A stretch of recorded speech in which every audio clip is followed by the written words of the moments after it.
Yung doon sa lugar na yan. Di wag ganun talaga siguro. Lumiyad na yung bakal dyan eh. Di ba gumagano yung bakal yung sasampak natin? Ha? Ganun talaga eh. Wala kang makagawa dyan eh. Pero ito nakalain ito ng maayos. Di alay nyo rin yan ang ano sa dulo para sigurado tayong kat maaga. Diretso na yung tarsi doon sa dulo. May tarsi pa naman tayo dyan eh. Kano tarsi yung ginagamit ko kay Nilo?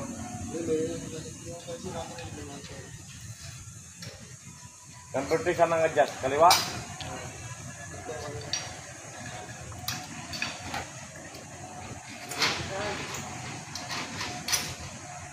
Number 3 boy, number 3. Tali mo na. Tapos meron na kayo dito, di ba? Meron kayo doon, Tyson. May center ka doon. May center ka doon.